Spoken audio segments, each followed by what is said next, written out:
Videos like this from NBC News titled War Games, The Battle for Taiwan. These are extremely and deliberately misleading. In the very opening segment, they deliberately mischaracterize Taiwan, leading viewers to somehow believe that Taiwan is an independent country that China is simply bullying. They even asked the question, what would the US do if China invaded Taiwan? China would never resort to military force unless provoked by the United States in the first place. This video is an answer to NBC News and all of these other Western media outlets trying to analyze what China would do to forcefully reunify Taiwan. To understand all of this, you have to understand what Taiwan's status is in the first place. It's not an independent country. No country on earth recognizes Taiwan, the island, as an independent country. Even the administration on Taiwan itself does not consider itself an independent country. It is officially known as the Republic of China, and it claims to be the sole legitimate government of all of China, which includes the mainland, which I think we can all agree is extremely unrealistic. And this is why most nations on earth recognize a one China policy with Beijing, that there is only one China, which includes Taiwan. There's only one single government of all of China, and that is the People's Republic of China, based in Beijing, not the Republic of China based in Taipei. It is a holdover from the Cold War. There was a civil war in China. The Communist Party of China, CPC, won, and the Republic of China lost. And they fled to the furthest corner of China, and that's where they sat, and they refused to reconcile with the winning side. That was the Kuomintang Party on Taiwan. First generation refused to reconcile with the mainland. Successive Kuomintang leadership began a reconciliation process with the mainland, and until very recently, it was heading in the direction of a very slow, gradual, conditional reunification with the rest of China. The United States has a one China policy, and it is based on communication with Beijing itself. One of these communiques took place on February 28th, 1972. It's officially called the Joint Communique of the United States of America and the People's Republic of China. It's also known as the Shanghai Communique. This is exactly what it says. It says, the US side declared, the United States acknowledges that all Chinese on either side of the Taiwan Strait maintain there is but one China and that Taiwan is a part of China. The United States government does not challenge that position. It reaffirms its interests in a peaceful settlement of the Taiwan question by the Chinese themselves. And this is exactly what was happening between the Kuomintang on Taiwan and the People's Republic of China, the Communist Party of China, on the mainland. They were reconciling and they were resolving this issue. The US saw this, and in order to foil a peaceful reunification, they pumped millions of dollars and political support behind the Democratic Progressive Party, the DPP. This is the ruling party of Taiwan's administration today, headed by Tsai Ing-wen, who US Speaker of the House Nancy Pelosi went to go visit very recently. So the United States is violating its own one China policy. You might say, well, that was 1972, maybe something changed. If you go to the US State Department's official website today, this is exactly what it says. It says, the United States' approach to Taiwan has remained consistent across decades and administrations. So no, nothing changed. It says, the United States has a long-standing one China policy, which is guided by the Taiwan Relations Act, the 3 US-China joint communiques, including the one that I read from, and 6 assurances. We oppose any unilateral changes to the status quo from either side. We do not support Taiwan independence. That's what it says on the US State Department's website right now. Go check it. And we expect cross-strait differences to be resolved by peaceful means.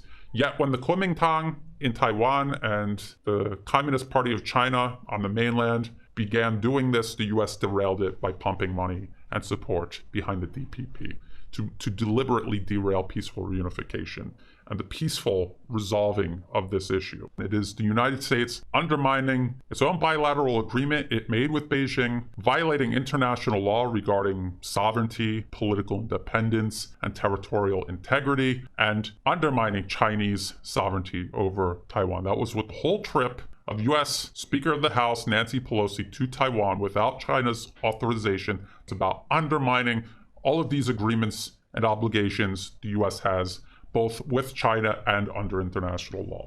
Let's talk a little bit about peaceful reunification.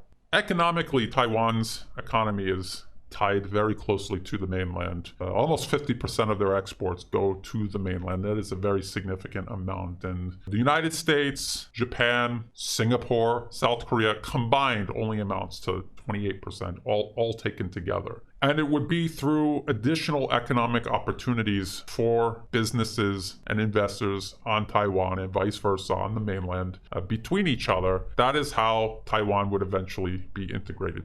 Their economy is heavily dependent on chip manufacturing and electronic components. The biggest is TSMC. This is the largest company in Taiwan, and the US clearly sees the future in store for Taiwan is to use it as a battering ram against the rest of China, just like the US is using Ukraine as a battering ram against Russia. They know that there's no future for Taiwan if this plan reaches fruition. And so what they've already started doing is investing in domestic chip production in the United States. And they forced TSMC to divulge trade secrets so they could essentially strip mine everything valuable about TSMC, bring it to the United States, and so when Taiwan was burned to the ground, they would have everything they needed already in the United States. They're pulling the economic rug out from under Taiwan.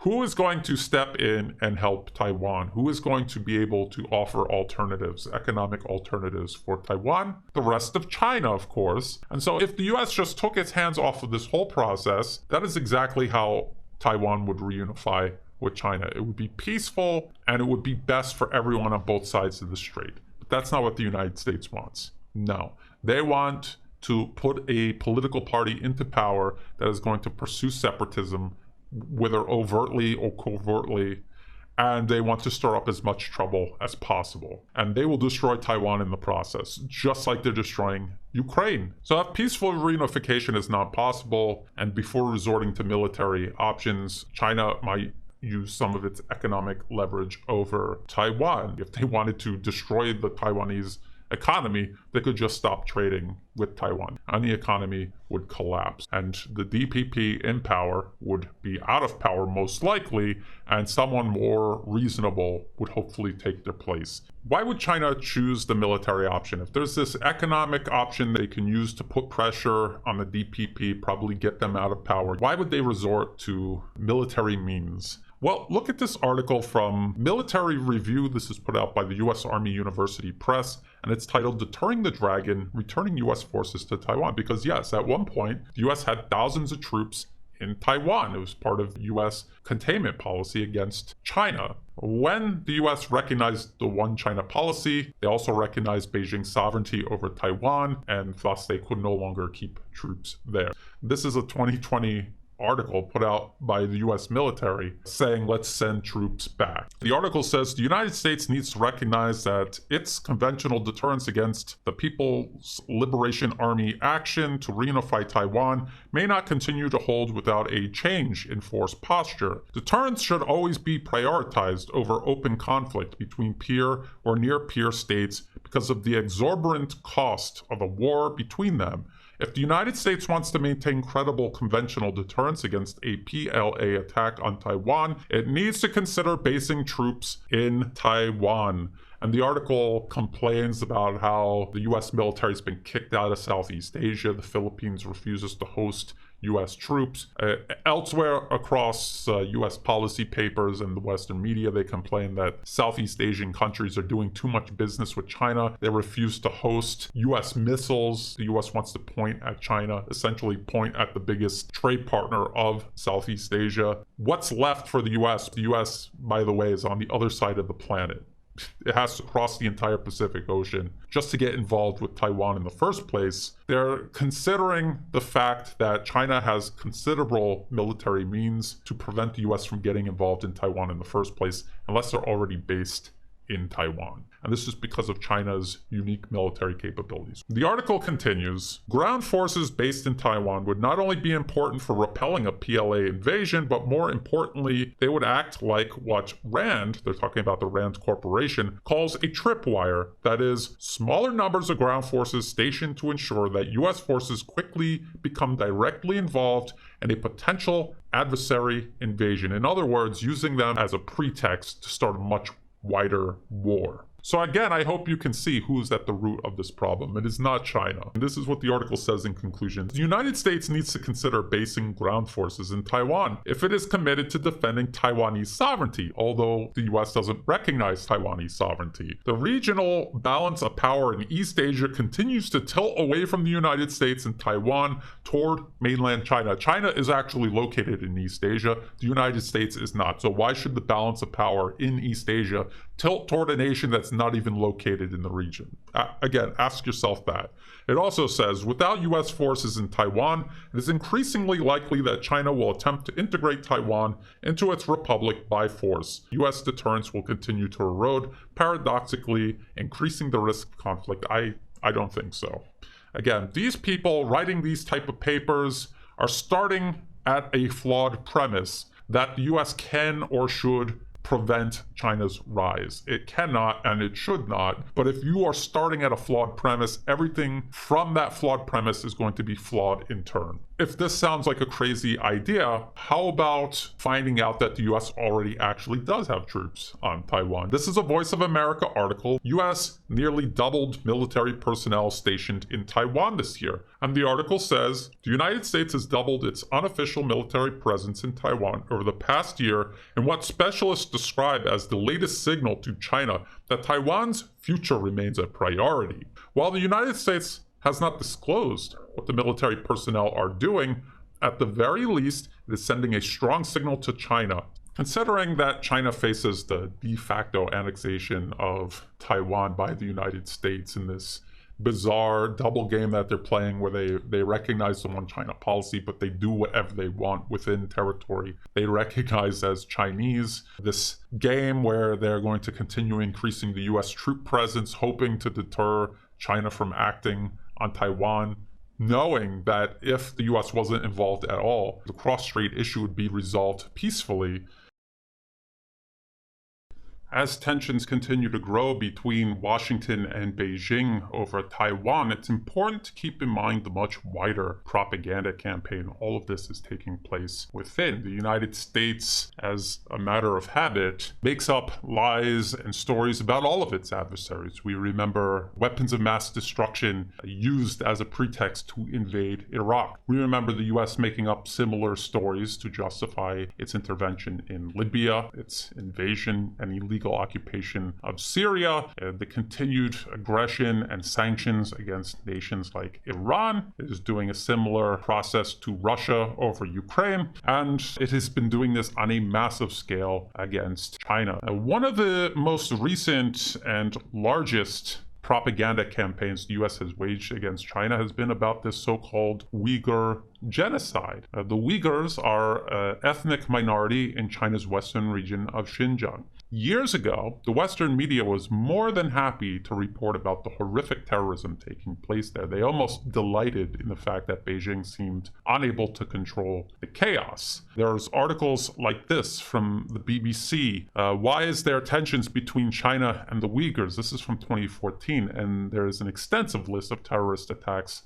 that took place not only in Xinjiang, but across all of China. And then there were articles like this from the AP.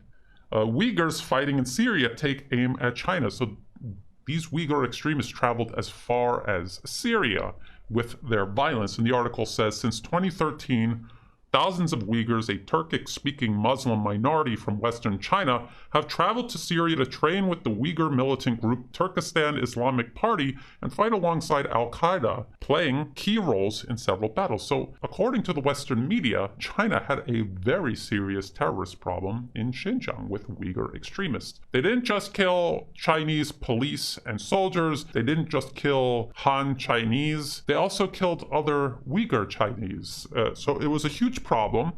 And unlike the United States, who during its war on terror resorted to military means to solve its so-called terrorist problem. China did something completely different. They went right to the root of the problem, poverty and education, and they improved the living conditions of everyone in Xinjiang. For the extremists specifically, instead of killing them or imprisoning them, they attempted to reform them. And many extremists and their sympathizers went through a program to reform them and reintroduce them as constructive members of their respective communities. And it worked. So among these claims by the US government and the Western media that China is carrying out genocide against the Uyghurs, that they've locked up 1 million Uyghurs in concentration camps, AP would go to Xinjiang and see for themselves. So this was relatively recent, and this article is titled "Terror and Tourism, Xinjiang Eases Its Grip, but Fear Remains." So these were AP reporters traveling around in Xinjiang. And they didn't see any evidence of forced labor or genocide or millions of Uyghurs detained in concentration camps. What they did find was increased security. Even the Western media itself admitted there was a terrorist problem. You have terrorism, you increase security. They also found signs of improved economic conditions. They also saw that Uyghur culture was proudly put on display, even through programs funded by the Chinese government itself. Now, we were all told that the Chinese government was trying to exterminate Uyghur culture. It went from a genocide when no evidence of that could be found. They claimed it was a cultural genocide. But these AP reporters found out that not only was the Chinese government not exterminating Uyghur culture, they were deliberately preserving it and putting it on display. And if you look through the article, you will see photos of Islamic mosques in the background, Uyghur culture put on display, even Chinese government-funded school training imams. So this is actual evidence, contrary to all of the claims the US government, other Western governments, and the Western media have been making for years. Someone else recently visited Xinjiang. It was the United Nations High Commissioner, Michelle Bachelet. She visited Xinjiang. She met with many different people, ordinary citizens, civil society, representatives of the Chinese government, and when she returned, she mentioned nothing of forced labor, concentration camps, or anything amounting to genocide. Nothing at all. Uyghur genocide is to China what weapons of mass destruction were to Iraq. It is just a lie the US is creating to justify aggressive policies against an adversary. This is one of the ways the US is doing this towards China. Now, I saw a recent article by Reuters titled "China Seeks to Stop UN Rights Chief from Releasing Xinjiang Report Document," and they're claiming that China is trying to block a UN report on Xinjiang.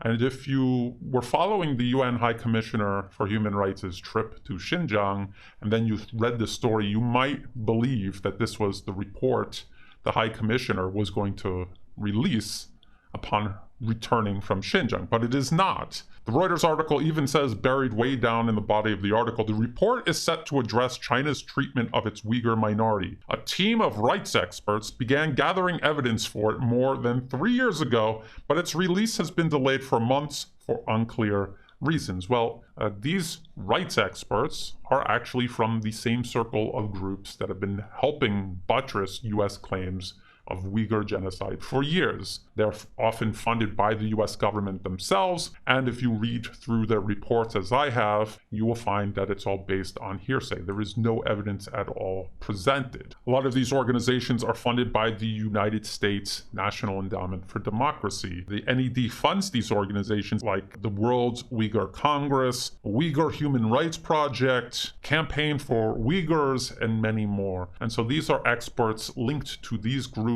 funded by the US government or benefiting from US government funding, and they are going to put out this report. And it's completely divorced from the High Commissioner's actual trip to Xinjiang. It is going to tell a different story than what the High Commissioner saw with her own eyes. So if China actually was trying to block this report, that's probably the reason why. It's because it's not representative of what's actually taking place in Xinjiang. It's representative of US efforts to smear China and accuse it of carrying out genocide in Xinjiang.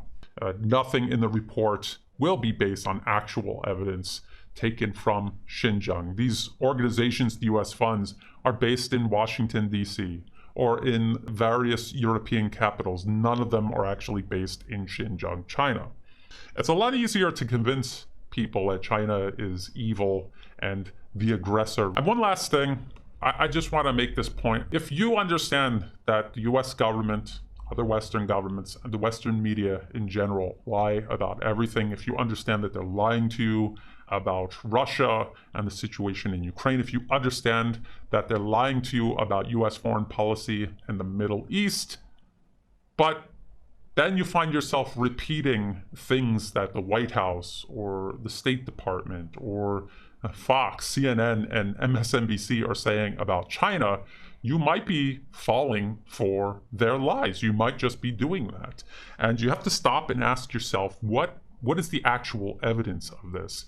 Is this the first time these circles of interests are actually telling the truth? China is the first thing they're telling the truth about? Or are they also lying about this? And why am I personally falling for these lies? This is an important question to ask yourself. I want to do a follow-up on the situation in Sri Lanka. It's not to say that people don't have a legitimate grievance against the outgoing government. It's just that the US has clearly invested in overthrowing this government. A US-backed opposition taking power is not going to improve things. People always say, well, it can't get worse than this. It absolutely can. If you get an obedient US client regime in power, I guarantee you it will get worse. I have many people sending me information since I did my last video. It's a very long and extensive video. I asked people that if they had any additional information to please send it. And one of my supporters sent me a Reuters article, this one right here, how a band of activists helped bring down Sri Lanka's government. And whenever you see the Western media publishing an article like this, you could almost guarantee that whoever they're about to talk about is funded by the US government. And this article is no exception, and I'm going to walk you through it. So the article says, in June, a few dozen activists started meeting regularly at a seaside tented camp in Colombo for hours-long sessions to think up ways to revive Sri Lanka's flagging protest movement. The group, which included a Catholic priest, a digital strategist, and a popular playwright, succeeded beyond their wildest hopes. Within weeks, hundreds of thousands of people descended on Colombo after initially clashing with police protesters occupied key government buildings and residences, forcing President Gotabaya Rajapaksa and his prime minister to promise to step down. I'm still trying to process it, said Chamira Deraduwagi, a digital strategist at a major advertising firm who became part of the team that helped organize the uprising. The article also says, in interviews, veterans of the small meeting described how they agreed on a multi-pronged campaign to inject new life into the movement widely known as Aragalya, or struggle in Sinhala. The movement had begun in March when thousands took to the streets to vent their anger at lengthy power cuts and spiraling prices, and to call for the Rajapaksa family that had dominated the country's politics for much of the last 20 years to leave power. And of course, as I have explained, these spiraling prices are directly linked to the US government, their sanctions on Russia, driving up fuel and food prices around the globe, and also the fact that Sri Lanka owes the vast majority of its debt to Western financial institutions, not to China. China only makes up 10% of Sri Lanka's total debt. So when you hear that, a warning bell should go off. Now, the Reuters article continues. Here's another very suspicious thing that should stand out. The role of US-based social media companies in all of this.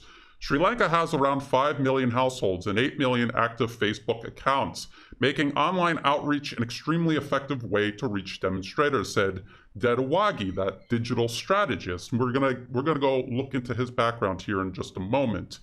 Which means basically through Facebook, we can practically reach every corner of the country at no cost. Dudawagi told Reuters, sitting at a tent in the Gotta Go village, the main Colombo protest site that mockingly refers to the president. Now, we know for a fact that US-based social media companies work directly with the US State Department to help promote US-backed regime change everywhere, all over the world. As a matter of fact, check out this 2011 New York Times article. US groups helped nurture Arab uprising. And while the Western media portrayed the Arab Spring as some kind of spontaneous uprising, the fact is the US spent years engineering it ahead of time.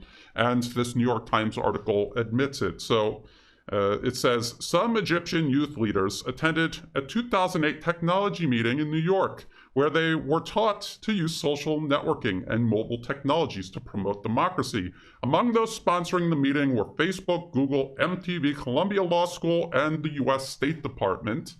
And just remember, if there is a political movement taking place that the US disagrees with, Facebook will shut it down. They will ban their accounts, they will be booted off of Facebook, their reach will be buried by Facebook's algorithm. So if there's a movement that's actually being helped along by Facebook, you know that it somehow is congruent with US foreign policy objectives, as is the protest in Sri Lanka. And that's not to say that there isn't some legitimate grievance that people in Sri Lanka have. Obviously, the country has major problems, and this current government wasn't able to resolve them, but you need to be careful that you don't end up with someone who's actually even worse, if you could even imagine that. The New York Times article admitted Facebook's role alongside the US State Department in preparing years ahead of time for the Arab Spring. It also says a number of the groups and individuals directly involved in the revolts and reforms sweeping the region, this was during the Arab Spring, 2011 Arab Spring, received training and financing from groups like the International Republican Institute, the National Democratic Institute, and Freedom House, a nonprofit human rights organization based in Washington, according to interviews in recent weeks and American diplomatic cables obtained by WikiLeaks. And the New York Times also explains how all of these organizations fall under the United States National Endowment for Democracy, NED. All of these are subsidiaries of the NED, and that was created by the US government, it's overseen by the US government, and every single year it is funded by the US government. It is America's regime change organization. It funds and supports regime change all around the world under the smokescreen of promoting democracy. Now, I told you I was going to get back to Chamira Daduwagi. I'm going to explain to you what I found. So I saw this name. He's a digital strategist, and he's leading this movement that the Western media is keen to promote. So I looked his name up, and I got this LinkedIn profile right here. And if you scroll down, volunteer experience. So he's a campaign volunteer for this organization called PAFFREL, or People's Action for Free and Fair Elections. And their website looks like this. And even before I clicked on the partners and affiliation tab on their website, I knew that it was a US government-funded organization because its name is almost identical to the ANFREL, Asian Network for Free Elections. That is an organization that meddles heavily here in Thailand in the elections and all across Southeast Asia. And because Asia is its region of its area of responsibility, of course it is going to be involved in meddling in Sri Lanka. So this ANFREL, this is funded by the US government. We know that because we could just go to the National Endowment for Democracy's official website. You go on to Regions, Asia Regional 2021, and you scroll down, and it's right here. It's this one right here. Now, the National Endowment for Democracy, just in case you somehow still believe that it's actually promoting democracy, and there's nothing wrong with taking NED money, and so these protests in Sri Lanka being backed by the NED, that's not some sort of problem. Just look at the board of directors. Again, this is the NED's official website, and when you scroll down, you're going to see people like Elliot Abrams, people like Scott Carpenter, and also Victoria Nuland. Now, Elliot Abrams was involved in covering up death squads in Latin America while in the US State Department. They were killing thousands of men, women, and children. He helped cover it up. Scott Carpenter was directly involved in the invasion of Iraq. He was part of the provisional government that took power after the US murdered, arrested, or drove out the actual Iraqi government. He's this white guy walking around Iraq running the country until they could handpick the client regime to take its place. And then Victoria Nuland, of course, she's infamous for her involvement in US-sponsored regime change in Ukraine in 2014, leading to the war that we see now unfolding in Ukraine, transforming it into a belligerent proxy of US interests in Eastern Europe and pitting it in a proxy war against Russia. This is what the NED actually does. So the NED's involvement in Sri Lanka, its support for these protests, should alarm absolutely everyone in Sri Lanka. Even if you're totally against the current government, you need to be aware of the NED's involvement in the protests and the prospects of your dissatisfaction with the government being hijacked and used to create a situation that is even worse for Sri Lanka. So I just thought I would point that out. I'm going to continue researching this. I greatly appreciate everyone who is sending information in to me. So we'll keep an eye on this.